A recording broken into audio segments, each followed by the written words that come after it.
welcome to another edition of One Side SA. We're still waiting for the start of the new season. We can get Last One Standing going. We'll have the Community Shield. So it's all going to happen in August, but we're doing Swedish football. We're doing American football. It's getting rather interesting. And Budge, what's the latest? Yeah, Paul, transfers. Man United, we don't know. Every day is a sell going through. Is this guy signing? Who knows, Paul? The fans are getting fed up. Maybe Stevie B knows. Well, maybe. Let's hope he does know. But, the Glazers are just playing Stonewall. The guy offered $5 billion. Yeah, who owns it now? It's the Glazers. Still. The Sheik offered $5 billion. Sir Jim Ratcliffe offered, and they're just messing around. So, yeah, who they've made knows enough money out of it. But with United, what's happening to Greenwood? Oh, he's training. He's back in training. Okay, There's talk that he's going to take flack him on a field, eh? Well, he's got wherever he goes, Paul. Yeah, wherever he goes. Mason Mount's going to take just as much flack. Well, what did he do wrong? Well, he's left Chelsea. Yeah, but this guy's got a... Well, he was innocent. He was innocent, but people don't remember that. No, they don't remember innocent. Do you think O.J. Simpson gets clapped when he walks into a room? Yeah. But let's see what Stevie's going to say, because he's an old O.J. fan. Steve, good morning. Good morning, guys. All right, as we said prior, we're not going to talk about cricket because you're 2-0 down, but you'll come absolutely. You'll come back. Steve, the biggest sign is going through so far. Declan Rice, will that go through today? It sounds like it's going to go through, whether it's today or not. But it seems like Arsenal have sort of agreed to payment terms. West Ham basically wanted most of the money up front, or certainly over no more than a year or two, and I think Arsenal have agreed to that. So that is a huge signing for them. Whether or not he's worth 105 million, but obviously there's a premium to pay for young English players, and they're prepared to break the bank for it. Yeah, Kai Havertz, I thought, was a strange signing. 65 million for him. That's madness. Yeah. Madness. It is, when you think that he's not an out-and-out sort of goal scorer. Yeah.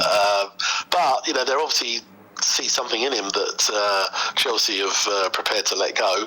So they're certainly splashing the cash, and looks like a deal has been agreed with Ajax for Timber. So they could well be spending well over 200 million on those three players. Yeah, I've watched him because. Just interrupting you. What English player? What was the highest English player before this? Grealish, 100. Was it Man City? And what was Maguire? 80 and technically Bellingham, I suppose, because obviously he's a young English player, gone to Madrid. But so I mean, it's 100 million seems to be the bar for the sort of the big name English players. Yeah, crazy. Talking of that, 60 million for Mount. What do you think? Yeah, well, look, he's a good young player, and he's still 24, I think. They've got given him a 5-year contract. I think a lot of Chelsea fans are upset that he hasn't been looked after. He came through the academy. They got him for nothing, so obviously it's all profit, and they would need to cash in Chelsea. But I think that's a good signing. Interesting, they've given him the number 7 shirt, so he's got big steps to follow after Beckham and Ronaldo. But no, I think he's a quality player, and I think that's probably a good move for him. Yeah. Who's Sandro Tonali? Sandro Tonali came from AC Milan, plays in the Italian league. He's gone to Newcastle, so he'll be the holding player. Is that deal done? That done, 50-odd million, yeah. That's a good signing for them. They've been very quiet in the market, Steve, Newcastle. I see they have, but I think they're biding their time. That was a good buy. Interesting that Christian Leao of AC Milan, who's probably their star player, has sort of expressed concern that they've let him go, because a lot of clubs are after him, and he's sort of pledged his allegiance to Milan, and then sees one of their star players leave. So, I think that's a good bit of business. I think Newcastle, are looking at that sort of market now, being a Champions League team. I think they're an attractive proposition. Yeah, they've got to buy right because plenty of weaknesses in the squad, and especially with Champions League, Wednesday, Saturday won't be easy, especially to finish in the top 4. But that's a good start for them. I thought Liverpool have done good business. McAllister, Zoe Basley. I haven't watched much of him. I know he's Hungarian captain, played for RB Leipzig, but it's amazing how Liverpool get their deals done quickly and United struggle. But if Van Dijk has a good season, I think Liverpool will be back in contention, Steve. Yeah, it's interesting, but it sounds like both clubs have not got a huge budget, and therefore they want to get their business done sort of early and get the players in. Obviously, it depends whether or not they then sell a few players to raise some more funds, whether that can be released. But so yes, you say Klopp's gives a comment. It gives the impression that his midfield business might be done. I think he's shored up his midfield with those two. Yeah, especially where Trent Alexander will go sneaking in trying to get a game there. That'll be interesting if he signs another defender. And last but not least, the Super Spurs, Paul. James Maddison, I think that's a good signing. Right type of price, Kulusevski, they secured that. They're going hard for Solomon, going very hard, and they've got Van der Vent or Van der Veen or something that they want. They realise the problem's at the back, the central defenders. They've got another goalie in, the Empoli goalie. He'll start. He'll definitely start. What about Harry Maguire? Rumour they want to try and sneak him on loan? Nothing there in the transcripts that I get. Nothing. His name hasn't come up. Not so? No. I think it'll be an improvement on what you got, even though everyone slags him off, Maguire. I'll take him in a heartbeat. Yeah. Steve, question on your Fulham team, Paulinho. Now that West Ham got the moment. Well, you say that, but I think we've said that we want some crazy price for him. Fulham fans are a little bit concerned at the moment. It all seems to be, we're linked with a lot of players, and some of our players being linked to go. So, Paulinho was a rock at the back for us. We can't afford to let him go unless someone's prepared to come in with silly money. But I think that the optics wouldn't look very good if we let him go at the moment. Yeah, what about Fred? There's rumour that, weren't you interested in Fred? They can have him. It sounds like it, but we weren't prepared to pay the 20 million, whether or not that's going to come down. But Silva, I think Silva quite likes him, but, we'll see. I think at this moment in time, it's still, we're still weeks away from the season starting. The trouble is we tend to do most of our business late, which is not always good. Yeah. We certainly need to do the main bits of business we need to do before the season starts. Last season, we got players like Paulinho and Pereira in before the season, and we started well. We can't afford to start slowly. Okay. So it's a little bit sort of nervy times at the moment. As I say, we've got we've had one or two players whose contracts come to an end, like Willian, who we only offered a 1-year deal evidently, and he wanted 2. So I'm hoping we go back for him and offer him what he wants, because he was, he was class last season for us. Yeah, okay. My mate asked me last night, one of the few Fulham supporters in South Africa, what is going on with William? Okay, well, we'll try and keep everybody updated, but you just never know. Guys, we're going to go now onto the Swedish League, which is the Allsvenskan. We'll get the betting up now, Steve, and it kicks off Saturday lunchtime with ARK Stockholm against league winners BK Häcken. How do you see it going? Well, Stockholm surprised me last week, having only won once all season. They go to to my value bet and win. I'm not sure they'll beat Häcken. Häcken have had a decent start, sitting in 3rd place. Drew last week, but I think Häcken should start as favourites. Yeah, no doubt. Only thing is they're away from Häcken, only 1 win in 5. But ARK Stockholm, big team in Sweden, beat Bromma Podgkarna in the Swedish in the Stockholm derby. I think there'll be goals in that, Steve, but I don't see ARK Stockholm winning. Next game's got me stumped, Steve. IFK Värnamo against Djurgården. How do you see it going?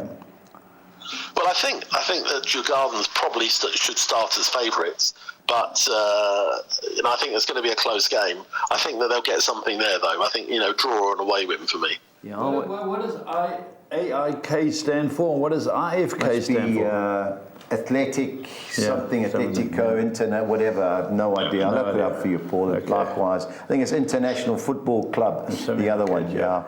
I always worry when teams like Djurgården, they haven't won in the last 6 away from home. I know 11 or 10 is short. They're bound to win. They're bound to win, sure. But that's my only concern. An team plays on artificial surface, going to a grass pitch.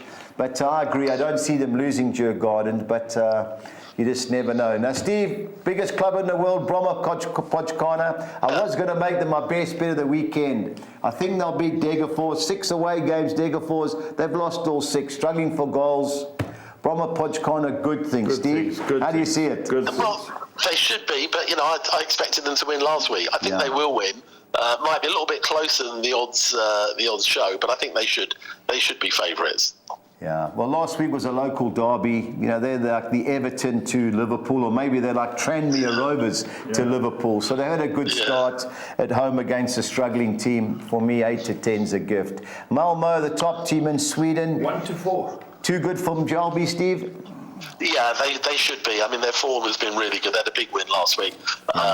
11 wins out of 13. I think they should be clear favourites again. Yeah, and the only time we went for them at home was against Hackett, and they drew 1-1. Unbelievable. On to the second page, and time to get serious. Steve, at home against Hammarby. How do you see it going? Yeah, I think they should start as favourites, but I think it's going to be a close game. They've quite evenly matched, these two. Sirius obviously came unstuck last week, but I think this will be close. I think this of the ones that we've spoken about, this is probably could have draw written all over it. Yeah. Haven't won their last 8 away games. Haven't won away from home this season, Hammarby, but Sirius who won 3 in a row before they travelled to Malmö and got a smack. Yeah. So of the two teams, I like Sirius, but the 24 to 10, the draw definitely is in play. Kalmar, Elfsborg, Steve, we got money with Elfsborg on Monday, but 12 to 10 against a Kalmar team who are unbeaten in 5. Another tight game? I think it will be. Elfsborg are having a great season. I mean, if it wasn't for the fact that Malmö are really running away, Elfsborg could have been top themselves. So I think this would be a close game. Kalmar are a decent side. I mean, that probably not as high in the league as we thought they might be, but I think that for me it's either an away win or possibly a draw, but I can't see Elfsborg losing. That's amazing. 4 wins, 1 draw and 1 defeat for Kalmar at home, but Elfsborg lost their first game and unbeaten in the last 12. 10 wins and 2 draws. So I think there'll be goals. A good game. Draws a good game. Now the worst 2 teams in the league, IFK Gothenburg against Varbergsbois. I can't believe this team can be 6 to 10, even though they have performed slightly better than Varbergsbois. Steve, are you taking 6 to 10? Probably not, but I think they will be favourites. I mean, Varbergsbois, they haven't won all season. They've drawn a few. They haven't won all season. I can't see them getting their first win. Although you never know with the Swedish league. But I think I think the home team should be favourites for this one. Yeah, 9 to 10 over 2.5 goals, and with both teams having to go for it, even though they are that bad. I think that's the only way to go. And last but not least, Steve, how do you see Norrköping going against Halmstad? Well, I think they should be favourites. Yeah. I think, the odds obviously, there's not much value in them, but I think they should start as favourites. Yeah, I totally agree. I like Norrköping at home. They haven't got a bad record, and the only teams that have beat them have been the better teams in the league. So Norrköping, even money at short, but Monday nights, that's for me. Steve, on to the MLS. There were a few games at midweek. We won't give you the scores because the one that ended this morning cost me a few $100 with New York City drawing with Charlotte. But we kick off, ironically, with Charlotte at home against Cincinnati. Which way do you see it going? Well, it's interesting. I thought the odds for Charlotte are a little bit short. Cincinnati, they don't travel as well, but they're still top of the form guide for both conferences this season. So I'd be surprised if Cincinnati don't get something there. Yeah, I agree. It was 7 to 10. Still getting international players, and I know Messi's gone. But are the European players, the British players, still going out to these teams? My best bit of the weekend is they've just made one of their. Well, Benteke's designated player for DC United, and Timo Pukki's gone to Minnesota. So they are slowly but surely roping them in. But there's certain rules in America, Paul. You can't just go and spend a fortune. Okay. I think it's 1 designated player, 1 international, and you've got to abide by the rules. Otherwise, you're gone. But I agree, Steve. Cincinnati, for me, only 1 loss in their last 12, and I can't have Charlotte. Haven't won in 6. Drew the last 4, win and draw Cincinnati. 7 to 10, win and draw for me at Cincinnati. Now Columbus at home against New York City, Steve. Well, Columbus are having a great season. New York City, disappointing, I think, really, compared to how we expected. I wouldn't be at all surprised if Columbus win that. As I say, they're having a very good season. Yeah, totally agree. Won the last 5 at home. Only thing is New York City unbeaten in 7, but 6 of those have ended in draws. But totally agree. Columbus Don't see them losing New York City. DC United, Wayne Rooney, they won in midweek, cost me a few rand. I went for goals. Wayne Rooney's the boss. And our man, onside Benteke, he never played in midweek. No wonder they only scored 1 goal. But Inter Miami are woeful. They drew 2-2 in midweek. Messi plays the next game, Steve, July the 16th for Inter Miami. That's when reportedly he is going to play, so you'd expect them to have a decent performance. But I think they're going to get another smack here, Steve. How do you see it? Yeah, well, look, I mean, haven't won in 70 defeats, followed by 2 draws. At least they've stopped the rot. But I think that was a good win for DC the other night, and I think Wayne Rooney has just got them, playing a little bit better. So I think, for me, a home win at this time. Obviously next week with the Messi factor, that could be different, but I think this week DC will start as favourites. Yeah, I agree. 15-10, DC to win by more than 1 goal. That's definitely in one of my plays this weekend. Montreal at home against Atlanta. Atlanta only lost 1 in 9, but away from home they haven't won in 4. Montreal cost us last week, Steve, when ironically they lost 1-0 to New York City. Can you see them rebounding? Yeah, I think they could do. I mean, they're not a bad side at home. I think this would be quite a close game. I think you could. I think the teams are quite evenly matched. I wouldn't be at all surprised if Atlanta maybe hold them, but otherwise, maybe just Montreal might just edge it. Yeah, win and draw Montreal. Now, the big New York-Boston game, New York Red Bull against New England. You called it last week, Steve. You thought New England would upset Cincinnati. They nearly did. They drew 2-2. But they've got a poor record in New York. Can you see it changing here? Well, I think those odds. I think there's definitely a lot of value in New England. Yeah. But I think they could get something there. I think if you were looking at those odds, you think that New York were the team who are sitting near the top of the table, but it's the other way around. So I fancy New England. I think they'll go there and get a result. 29-10. 8-10 win and draw. I thought that was a good price. On to the second page where we've got Toronto against a guy that played in South Africa, Bradley Carnell. Remember the left back from Bits? He's in charge of St. Louis. He's in charge. German connection, and he played in Germany, so he's in charge. They've come right. They've won the last 2. You think they can beat Toronto, Steve? I think so. Toronto have been a really poor season. Yeah. I'm surprised that the odds are a little bit in their favour. I sort of backed St. Louis last week. Yeah. And I think they might, they don't travel as well, but I think that they might get a result this week, though. Yeah. So Toronto, Paul, remember the American who had the most expensive watch in the Premiership at one stage? Sean Bob Bradley.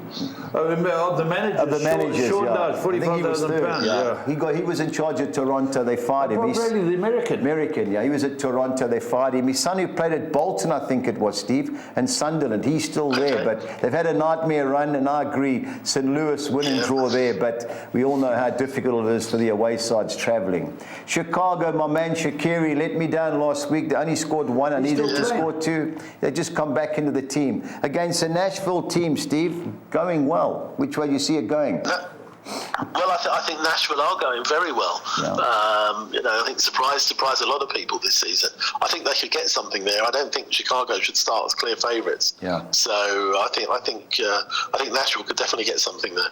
One thing that's guaranteed when Shaqiri plays is goals. He doesn't defend, but he can create. And over 2.5 goals, both teams to score. I think it was 12-10. That's our play there. Houston, Steve, I watched them beat Los Angeles twice. I think they'll beat Sporting Kansas City. I like the look of 11-10. But how do you see it? Yeah, I think they should do. They've come unstuck the last week or so, Houston. They've lost a couple, but they did play well against LAFC. So I think you're right. I think they'll start as favourites, but I think it'll be close. Now that's Sporting Kansas City. I can't catch them, but Houston's last 2 defeats were away from home. They've won the last 3 at home, so they'll have my money. And my bet of the weekend, Steve, Minnesota, Timo Pukki. He's been there training. We got the money last week with them, and Austin just can't catch that team from Texas. Capital Texas, Paul Austin? Is it? No. Oh, okay. Anyway. It is. Okay, well, I agree. I think Minnesota had a big win last week. And I think with Pukki, whether he starts or comes off the bench, Yeah, next week. But I think that Minnesota should start as favourites, and I think there's a bit of value there. I fancy a home win. Yeah, that Adrian Heath, he's still there. Surprised he hasn't left. Inchy. Oh, man, Inchy, yeah. Colorado, Dallas, Steve. I can't get my head around Dallas. I thought there'd be goals in midweek against DC United, but apparently they were woeful, according to reports. But Colorado are the worst team in the MLS.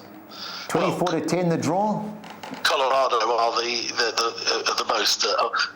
well, I think that Colorado be pleased with the draw because they are the worst performing team in the two conferences this season. Yeah. So I think if they got a draw, it'll probably be a good result for them. I can't see them winning.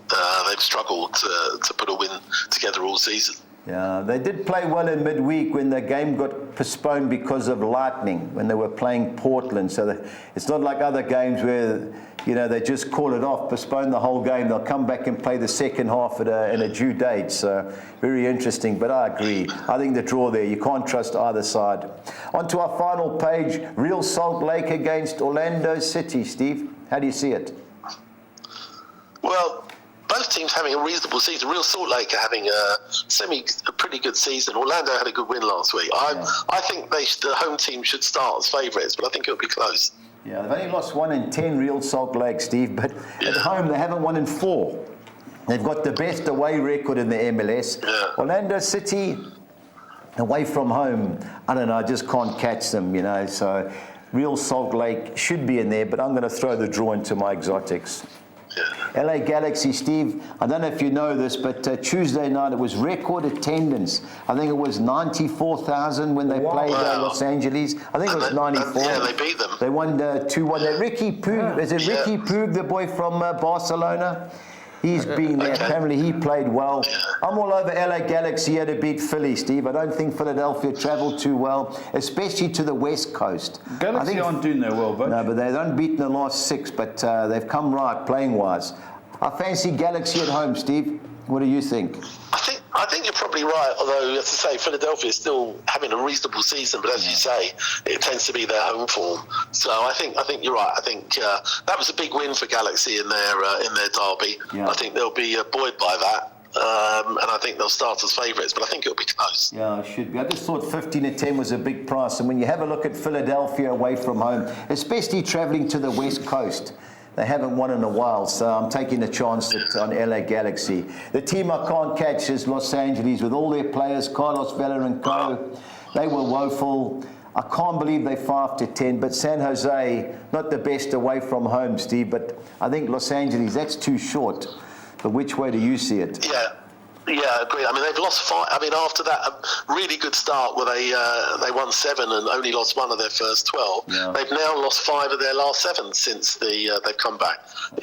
Something's gone. Something has upset the apple cart there for that club, and I think that 5-10 looks very short. They probably will just about start as favourites, but that's a very short price, and you're not sure what's going on at the moment. With the players that they've got available, they should be doing better.